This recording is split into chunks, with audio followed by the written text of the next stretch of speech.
अवधूत चिंतन श्री गुरुदेव दत्त श्री स्वामी समर्थ महाराज की जय।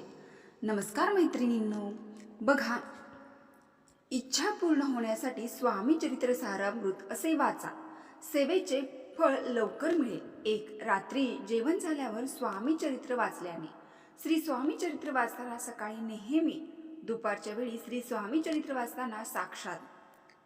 मैत्रिणींनो, तुम्ही खरंच एक गोष्ट सांगा, तुम्ही कधी श्री स्वामी चरित्र सारामृत वाचायला बसला आहात आणि मनात अचानक विचार आला आहे का, नियम चुकत तर नाहीत ना, खरंच इच्छा पूर्ण होते का? जर हा प्रश्न तुमच्या मनात आला असेल तर आजच हा व्हिडिओ तुमच्यासाठी आहे। कारण आज मी तुम्हाला अगदी साध्या सोप्या, मनाला पटेल आणि भिडेल अशा भाषेमध्ये सांगणार आहे, स्वामी चरित्र सारामृत वाचताना कोणत्या गोष्टी लक्षात ठेवायच्या आहेत, कोणते नियम पाळले पाहिजेत आणि सर्वात महत्त्वाचं म्हणजे वाचनातून मनातील इच्छा पूर्ण होण्यास मागचं रहस्य कोणतं आहे, हे आज आपण या व्हिडिओमध्ये पाहणार आहोत। त्यामुळे हा व्हिडिओ शेवटपर्यंत बघा, कारण शेवटी मी एक अशी छोटी पण अत्यंत प्रभावी अशी गोष्ट सांगणार आहे। जय श्री स्वामी समर्थ, जय जय गुरु माऊली कमेंट बॉक्समध्ये नक्की लिहा। आजचा विषय खूपच खास आहे। श्री स्वामी चरित्र सारामृत वाचताना या गोष्टी लक्षात ठेवा, खरंच तुमच्या मनातील इच्छा पूर्ण होतील। स्वामी भक्तांनो, आपण खूप वेळा पाहतो, बघतो, काही लोक नित्य पाठ करतात, काही लोक पारायण करतात, काही लोक स्वामींचा अखंड जप करतात, पण तरी सुद्धा ते म्हणतात पण मनासारखं काही होत नाही। आणि काही लोक अगदी साधं वाचन करतात, पण त्यांचं आयुष्य आपल्याला बदलायला सुरुवात झालेली दिसते। भक्तांनो, फरक नेमका कुठे आहे? फरक आहे तो नियमांमध्ये नाही तर भावनेमध्ये आहे, त्यांच्या निष्ठेमध्ये आहे। आज आपण हे समजून घेणार आहोत की सर्वात आधी आपण समजून घेऊया श्री स्वामी चरित्र सारामृत म्हणजे नक्की काय। तर भक्तांनो, श्री स्वामी चरित्र सारामृत हा श्री स्वामी समर्थ महाराजांचा चरित्र सांगणारा दिव्य असा ग्रंथ आहे। हा ग्रंथ केवळ कथा नाही, तर हा ग्रंथ म्हणजे स्वामीच्या कृपेचा जिवंत रूप आहे। अनेक वेळा भक्त म्हणतात आणि सेवा मार्गातही हेच सांगितलं जातं की या ग्रंथाच्या नित्य वाचनाने आयुष्य, आरोग्य, संतती, संपत्ती सर्व काही मिळते आणि त्या मनुष्याची संकटातून सुटका होते। हा मी स्वतः अनुभव घेतलेला आहे। म्हणूनच गुरु माऊली परमपूज्य अण्णासाहेब मोरे यांच्या दिंडोरी प्रणीत सेवा मार्गात या ग्रंथाचे नित्य वाचन केलं जातं। कारण स्वामी समर्थ हे केवळ देव नाहीत, तर ते आपल्या आई वडील आहेत, ते आपले गुरु आहेत आणि तेच आपले रक्षण करते आहेत। आणि जेव्हा आपण त्यांच्या चरित्राचे वाचन करतो तेव्हा आपल्या मनाला अंधार हळूहळू कमी होतो आणि आयुष्यात प्रकाश यायला लागतो। आता आपण जाणून घेऊया, मुख्य मुद्द्यावर येऊया। स्वामी चरित्र सारामृत वाचताना कोणते नियम पाळले गेले पाहिजेत, हे नियम मी तुम्हाला खूपच सोप्या भाषेत सांगते, जेणेकरून तुम्ही लगेच आजपासून वाचनाला सुरुवात करू शकता आणि हे नियम नित्य पाळू शकता। सेवा करताना आपल्याला संध्याकाळी जात नित्य 3 अध्याय वाचन करायचे आहे। भक्तांनो, सेवा मार्गात सांगितले जाते की रोज क्रमशः 3 अध्याय वाचण्याचे, म्हणजे आज जे अध्याय वाचले उद्या त्यानंतरचे असे क्रम ठेवायचा। आणि विशेष सांगितले जाते की हे वाचन करायला सुरुवात गुरुवारपासून करावी। गुरुवार हा गुरुचा दिवस आहे। श्री स्वामी समर्थ हे देखील गुरुरूपातच आहे। आता पहिला नियम आहे भक्तांनो, वाचन सुरू करताना एक छोटासा संकल्प घ्या। संकल्पच खूप मोठा नसावा, असं काही नाही, फक्त मनात इच्छा बोला की श्री स्वामी समर्थ, मी हे वाचन श्रद्धेने सुरू करते, माझ्यावर कृपा करा, माझं मन शुद्ध करा आणि मला योग्य तो मार्ग दाखवा। एवढी संकल्पना पुरेसी आहे। दुसरा नियम म्हटलं तर 11 माळीच्या वाचनापूर्वी किंवा वाचनानंतर करावा। श्री स्वामी समर्थ या मंत्राचा 11 माळी जप करावा। आता काही लोक म्हणतील की 11 माळी म्हणजे खूपच वेळा लागेल, पण लक्षात ठेवा, आपण रोज मोबाईलवर किती वेळ घालवतो आणि विनाकारण दुसऱ्याबद्दल बोलण्यात सुद्धा किती वेळ घालवतो। आपण रोज अनावश्यक गोष्टीवर खूप वेळ खर्च करत असतो। जर आपण स्वामीसाठी थोडा वेळ दिला तर स्वामी आपल्यासाठी आयुष्यभर वेळ देतात। श्री स्वामी समर्थ हा मंत्र फार शक्तिमान आहे। हा मंत्र म्हटला तर आपल्या मनाला आधार देतो, भीती दूर करतो आणि आपल्या घरामध्ये सकारात्मकता वाढतो। तिसरा नियम म्हणजे अहंकार विसरा। भक्तांनो, हा नियम खूप महत्त्वाचा आहे, कारण अनेकदा आपण करतो की मनात एक भाव येतो की मी रोजच वाचते, रोजच जप पण करते, मीच खूप चांगली भक्त आहे। तेव्हा भक्तांनो, इथे चूक होते। आणि ना अहंकार अजिबात आवडत नाही. म्हणजे स्वामींना अहंकार अजिबात आवडत नाही.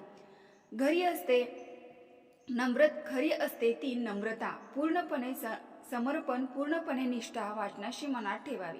स्वामी, मी काही जे करते ते तुम्ही माझ्याकडून करून घेता. माझ्या आयुष्यात तुमच्या चरणी आहे. आणि जेव्हा हा भाव मनामध्ये येतो तेव्हा भक्तांचे संकट स्वामी स्वतःहून कमी करतात. ते आपोआप कमी व्हायला लागतात. चौथा नियम म्हणजे शुद्धता पाळणं.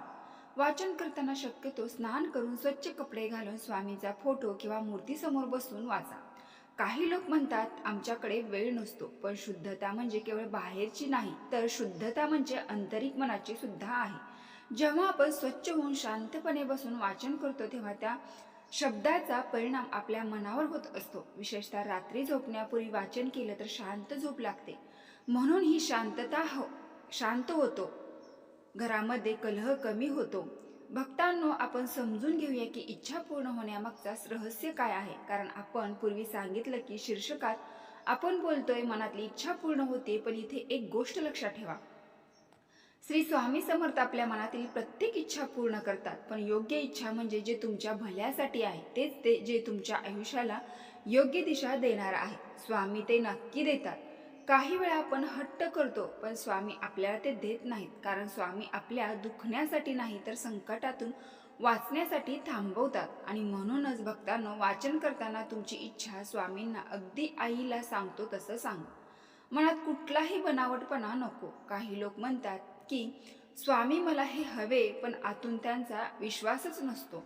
काही लोक म्हणतात स्वामी मला जे योग्य असेल ते द्या, माझं मन शांत करा. आणि स्वामी त्यांना खूप मोठं देतात, भरभरून देतात. मग त्यांना वाचन करताना स्पष्ट बोला, स्वामी माझ्या मनात ही इच्छा आहे, मी तुमच्या चरणी ठेवते, तुम्हाला जे योग्य वाटेल ते करा. हा भाव जेव्हा आपल्या मनात आला की तेव्हा आपली इच्छा पूर्ण होण्याची प्रक्रिया सुरू होते. भक्तांनो, आता मी तुम्हाला एक महत्त्वाची गोष्ट सांगते. संकल्पयुक्त पारायण म्हणजे वाचन केवळ सवयीने नको, वाचन हे संकल्पने करा. संकल्प म्हणजे मन एकाग्र करून ठेवणे. उदाहरणार्थ, स्वामी माझ्या घरात सतत त्रास आहे, मी हे वाचन 11 दिवस नित्य करेन. किंवा स्वामी माझ्या मुलांचं शिक्षण अडकलं आहे, मी हे वाचन 21 दिवस श्रद्धेने करेन. पण भक्तांनो, संकल्प घेतला की तो पूर्ण करा, मध्येच सोडू नका. कारण स्वामी समर्थ हे आपल्या भक्तांची परीक्षा घेतात. आणि जे भक्त टिकतात त्यांना स्वामी भरभरून देतात. आणि भक्तांनो, अनेक भक्तांचे असे अनुभव मी ऐकले आहेत की काही भक्त म्हणतात हे वाचन सुरू केलं आणि घरातील भांडण आपोआप कमी झालं. काही म्हणतात माझी नोकरी गेली होती, मी वाचन जेव्हा सुरू केलं तेव्हा मला नोकरी मिळाली. काही लोक म्हणतात की लग्न जमत नव्हतं, स्वामीच्या चरणी इच्छा ठेवली आणि काय ती इच्छा पूर्ण झाली, योग्य स्थळी यायला सुरुवात झाली. काही लोक म्हणतात की दारिद्र्याचा काळ होता, कर्ज वाढलं होतं, पण वाचन सुरू केलं तेव्हापासून हळूहळू मार्ग निघत गेला. भक्तांनो, हे चमत्कार नाही, तर ही स्वामींची कृपा आहे. पण ही कृपा मिळते जेव्हा नित्य आणि निष्ठा ठेवल्या जाते, आपला विश्वास असावा लागतो. भक्तांनो, आपण आता बोलूया गुरुमाऊली परमपूज्य अण्णासाहेब मोरे यांच्या मार्गदर्शनाबद्दल. कारण हा ग्रंथ दिंडोरी प्रणीत सेवा मार्गात अत्यंत महत्त्वाचा मानला जातो. गुरुमाऊली अण्णासाहेब मोरे हे स्वामी समर्थ गुरुपीठाचे पीठाधीश आहेत आणि त्यांच्या सेवा मार्गात स्वामींची नित्य सेवा आणि सामूहिक सेवा सर्व गोष्टींना खूप महत्त्व आहे. गुरुमाऊलींनी नेहमी सांगतात, स्वामी ही शक्ती आहे आणि नित्य सेवा केली तर आपल्या जीवनाचं सोनं होतं. भक्तांनो, ही ओळ ऐकायला खूप साधी वाटते, पण त्याचा अर्थ खूप खोल आहे. कारण सेवा म्हणजे फक्त पूजा नाही, सेवा म्हणजे आपल्या मनाचा स्वामीच्या चरणी सतत संपर्क ठेवणे. सेवा म्हणजे आपल्या वागण्यात नम्रता आणणे. सेवा म्हणजे चुकीच्या गोष्टीपासून दूर जाणे. जेव्हा हे होतं तेव्हा आयुष्य आपोआप बदलायला लागतं. आणि भक्तांनो, जर तुम्हाला गुरुपीठाशी संपर्क साधायचा असेल तर त्र्यंबकेश्वर नाशिक येथे गुरुपीठ आहे. आणि संपर्क क्रमांक आहे 025 9423 4007. आता आपण जाणून घेऊया वाचनाच्या फायद्याकडे. कारण अनेक भक्त विचारतात फक्त वाचन केले आणि काय होते. तर भक्तांनो, वाचनाचे फायदे खूप आहेत, पण मी तुम्हाला मुख्य फायदे सांगते. नंबर 1, संकटापासून मुक्ती मिळते. कारण स्वामींच्या चरणात जेव्हा आपण संकटाचे प्रसंग वाचतो तेव्हा आपल्याला समजतं स्वामी संकटात सोडत नाहीत आणि हा विश्वास आपल्याला आतून मजबूत करतो. 2, आरोग्य, संपत्ती, संतती मिळते. कारण स्वामी समर्थ हे भक्तांच्या प्रत्येक गोष्टीची काळजी घेतात. 3, दिव्य ज्ञान प्राप्त होते. म्हणजे आपल्याला आपल्या मन हळूहळू बदलतं, आपला राग कमी होतो आणि आपली भीती कमी होते, आपली असुरक्षितता कमी होते. 4. मन शांत होतं. आजच्या काळात सर्वात मोठी गरज आहे मनशांती आणि स्वामी चरित्र सारामृत वाचलं की मनात एक वेगळेच आधार तयार होतो. वेळ ठेवा. उदाहरणार्थ, पहिली गोष्ट रात्री झोपण्यापूर्वी 15 ते 20 मिनिट, कारण वेळ ठरला की मन तयार होतं. दुसरी गोष्ट, वाचन करताना मोबाईल बाजूला ठेवा, कारण मध्येच नोटिफिकेशन आलं तर मन तुटतं.